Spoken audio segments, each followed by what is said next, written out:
Doctor BR Ambedkar Konaseema జిల్లా K Gangavaram మండలం కుందూరు గ్రామంలో మనమంచి ప్రభుత్వం కార్యక్రమంలో రాష్ట్ర కార్మిక శాఖ మంత్రి వాసంశెట్టి సుభాష్ పాల్గొని ఇంటింటికి వెళ్లి మంచి ప్రభుత్వం స్టిక్కర్లను అంటించారు. రాష్ట్ర ప్రభుత్వం గడిచిన 100 రోజుల్లో చేసిన సంక్షేమం అభివృద్ధిని ప్రజలకు వివరించారు. ఈ సందర్భంగా మంత్రి మాట్లాడుతూ జూలై ఆగస్టు నెలలో గోదావరి వరదల కారణంగా కోట గ్రామంలో గొల్ల సామాజిక వర్గానికి చెందిన 4 రైతులు 34 గొర్రెలు 2 గేదెలను కోల్పోయారని, వరదల సమయంలో వరద ప్రభావిత ప్రాంతాల్లో పర్యటించినప్పుడు కోల్పోయిన గొర్రెలు పశువులకు నష్టపరిహారం చెల్లించే విధంగా చర్యలు తీసుకుంటామని హామీ ఇచ్చామని, ఇచ్చిన మాట ప్రకారం హామీలను నెరవేరుస్తూ 34 గొర్రెలకు 1,25,000, 2 గేదెలకు 75,000 రూపాయలు రాష్ట్ర ప్రభుత్వ ఆదేశాల మేరకు TR-27 కింద జిల్లా కలెక్టర్ మంజూరు చేసిన నిధులను చెక్కుల రూపంలో లబ్ధిదారులకు అందించారు. 2024 గోదావరికి వచ్చిన వరదల్లో గొల్లలకి చెందిన 34 గొర్రెలు అలాగే 2 గేదెలు కూడా గోదావరిలో కొట్టుకుపోయాయి. దాని నిమిత్తం గొర్రెలకు 1,20,000 అలాగే పాడి గేదెలకు 75,000 రూపాయలు ఈరోజు అందించడం జరుగుతుంది. మొత్తం 4 రైతులకు సంబంధించి డిఓహెచ్ గారి ద్వారా కలెక్టర్ గారు శాంక్షన్ చేసి ఉన్నారు. ఆ చెక్కులు ఇప్పుడు వారికి అందజేయడం జరుగుతుంది. ముఖ్యంగా మొన్న వచ్చిన గోదావరి ఆగస్టు నెలలో వచ్చిన గోదావరిలో ఇవి గొర్రెలు గేదెలు కూడా కొట్టుకుపోయినప్పుడు రైతులందరూ కూడా వచ్చి పలకరించినప్పుడు ఇలా పలకరిస్తారు. ఇప్పుడు వరకు మాకు ఎప్పుడు కూడా ఏదైతే ఇన్సూరెన్స్ ఉందో అలాగే నష్టం ఉందో ఎప్పుడు ప్రభుత్వం నుంచి ఏ రూపాయి అందలేదు అని చెప్పినప్పుడు ఇది గత వైఎస్ఆర్ ప్రభుత్వం కాదు, ఇది ఎన్డీఏ కూటమి, మీకు త్వరలోనే వస్తుందని మాట ఇచ్చాం.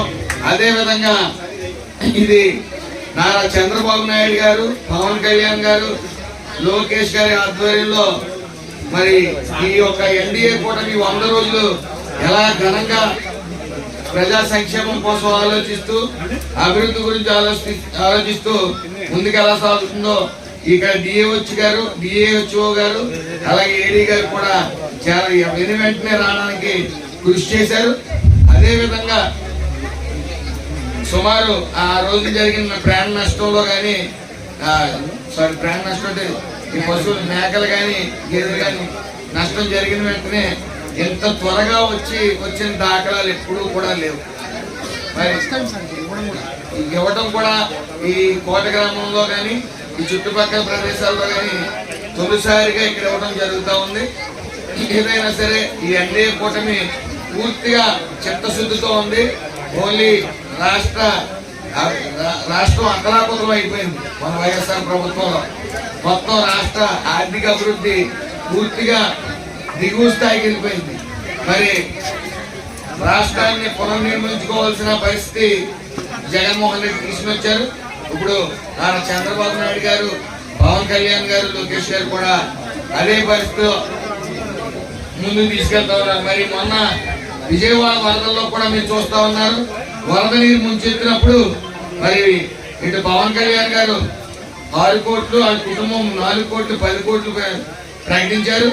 అలాగే నారా చంద్రబాబు నాయుడు గారు నిరంతరం ఆ బురద నీటిలో తిరుగుతూ అందరికీ పాలు ప్యాకెట్లు అందాయా, భోజనాలు అందాయా లేదా అని మానిటరింగ్ చేస్తూ ఆయన పడుకోకుండా, అధికారులు పడుకోనివ్వకుండా, నాయకులు పడుకోనివ్వకుండా 10 రోజుల్లో విజయవాడ ప్రాంత ప్రజలందరూ కూడా ఊపిరి పీల్చుకున్నారంటే ఆ నారా చంద్రబాబు నాయుడు గారు, రాష్ట్ర ముఖ్యమంత్రి నారా చంద్రబాబు నాయుడు గారు అలాగే పవన్ కళ్యాణ్ గారు, లోకేష్ గారి కృషి వల్లే అని మనం సగౌరవంగా చెప్పొచ్చు. ఏదేమన్నప్పటికీ మాటలు చెప్పి మాయ చేసే ప్రభుత్వం వైసీపీ ప్రభుత్వం అయితే నిరంతరం ప్రజల మధ్య ఉంటూ ప్రజల సంక్షేమం అభివృద్ధి కోసం, రాష్ట్ర అభివృద్ధి కోసం నిరంతరం 100 రోజులు పనిచేశారు.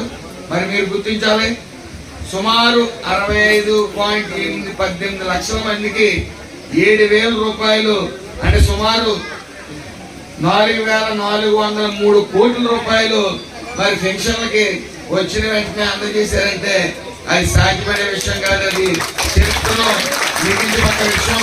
అలాగే ల్యాండ్ టైటిలింగ్ యాక్ట్ ఏదైతే మన ఆస్తులు ఉన్నాయో ఆఖరికి మన ఒరిజినల్స్ కూడా వైసీపీ ప్రభుత్వం చేతులు ఎట్టుకోవడమే కాక మన ఏదైతే పాస్బుక్లు ఉన్నాయో ఆ పాస్బుక్ల మీద జగన్మోహన్ రెడ్డి ఫోటో, ప్రతి దాని మీద కూడా జగన్మోహన్ రెడ్డి ఫోటో, ఒక సైకోలాగా మన ఆస్తుల మీద అతని ఫోటో పెట్టుకుని అదేవిధంగా మన ఆస్తులను ఆయన స్వాధీనం చేసుకునే ప్రక్రియ ఈ ల్యాండ్ టైటిలింగ్ ద్వారా ఏదైతే వైఎస్ఆర్ ప్రభుత్వం మొదలుపెట్టిందో అది చంద్రబాబు నాయుడు గారు ఎన్డీఏ కూటమి రాగానే అది వెంటనే రద్దు చేయడం జరిగింది.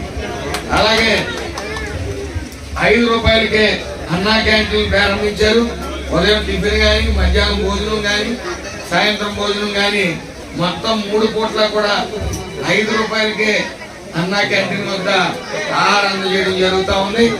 ఇలాంటి ఈ 100 రోజుల కార్యక్రమంలో ఎన్నో చేశారు. నిరంతరం మనందరం కూడా అతి త్వరలో స్వర్ణాంధ్రప్రదేశ్ ని మనందరం చూడబోతా ఉన్నాం. అందులో సందేహం లేదు. Thank you.